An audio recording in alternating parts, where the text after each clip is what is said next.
आप सभी को जय मसीह की। मेरा नाम अरुण सिंह कुचबंदिया है और मैं अमरपाटन जिला सतना का रहने वाला हूं। और आज मैं आप सभी को परमेश्वर के वचन से बताना चाहता हूं कि आज परमेश्वर का वचन हमारे लिए क्या कहता है, हमें क्या सिखाता है। और आज हम लूका रचित सुसमाचार से हम लोग देखेंगे उसका 7 अध्याय, उसके कुछ पदों में इस प्रकार सूबेदार की कहानी में बताया गया है कि एक सूबेदार जब यीशु मसीह कफरनहूम में आते हैं, आने के बाद एक सूबेदार उसको मिलता है। मिलने के बाद उससे वो सूबेदार यीशु मसीह से कहता है कि हे प्रभु, तू अब मेरे दास के लिए क्या कर दे, मेरा दास बीमार है और बीमारी से मरने पर है, उसके लिए क्या कर दे, तू एक वचन ही कह दे तो मेरा दास क्या हो जाए, चंगा हो जाए। लेकिन यीशु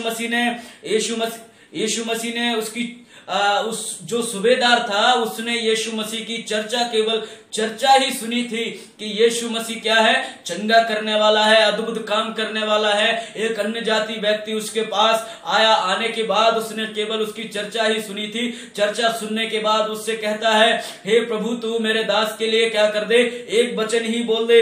लेकिन प्रभु यीशु मसीह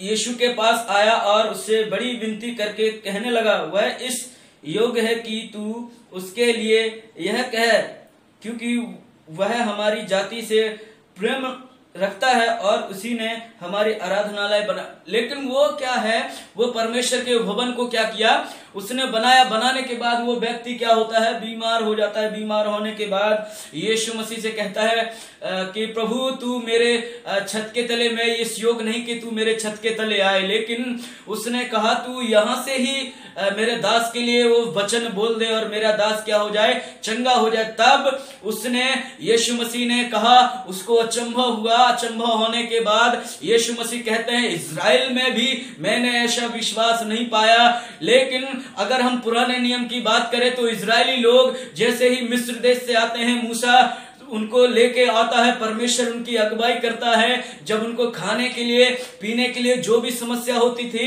लेकिन परमेश्वर उनके लिए सारी व्यवस्थाएं करता था।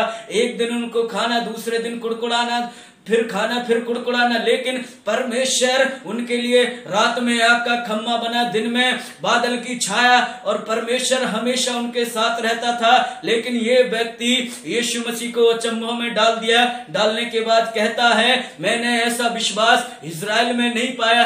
तब उस सूबेदार ने ये अपने दासों को भेजकर उसके घर कहा कि जाओ देखो क्या हुआ है। लेकिन जब वो जाने के बाद उसने कहा, उसका दास क्या हो गया, चंगा हो गया। कई बार हमारी परेशानियां, हमारी समस्याएं बढ़ जाती हैं, लेकिन हम यीशु मसीह को छोड़कर बहुत सारी जगहों पे जाते हैं। जब हम हार जाते हैं, थक जाते हैं, फिर हम क्या करते हैं, प्रभु के पास आते हैं। जब कोई डॉक्टर, जब कोई वैद्य हमें मना कर देता है, लेकिन जब हम यीशु मसीह के पास आते हैं, रोते हैं, गिड़गिड़ाते हैं, लेकिन उस समय हमारा विश्वास कैसा है, होना चाहिए, किस प्रकार हम प्रभु पर विश्वास करते हैं। हम मसीह में तो आ गए हैं, लेकिन हमारा विश्वास केवल उन डॉक्टरों पर, उन वैद्यों पर लगा हुआ है। लेकिन प्रभु यीशु मसीह ने कहा, जो मुझ पर विश्वास करे वो नाश ना होगा परंतु अनंत जीवन पाएगा। उसी प्रकार इस सूबेदार ने उसकी चर्चा सुनी। चर्चा सुनने के बाद वो अपने दास के लिए कहता है, हे प्रभु, तू यहां से एक वचन ही कह दे तो मेरा दास क्या हो जाएगा, चंगा हो जाएगा। तब उसने अपने दासों को भेजकर अपने घर भेजा। भेजने के बाद देखा कि मेरा दास चंगा हो गया है। उसके बाद उसने कहा, परमेश्वर का वचन कहता, और भेजे हुए लोगों ने घर लौटकर दास को चंगा पाया।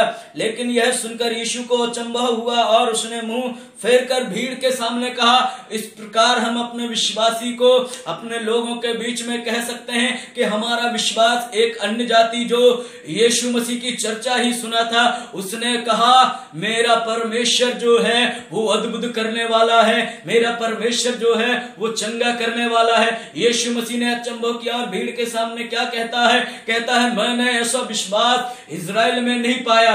परमेश्वर हमें और हम सभी को, परमेश्वर इस वचन के द्वारा हम सभी को आशीषित करे। आप सभी को जय मसीह।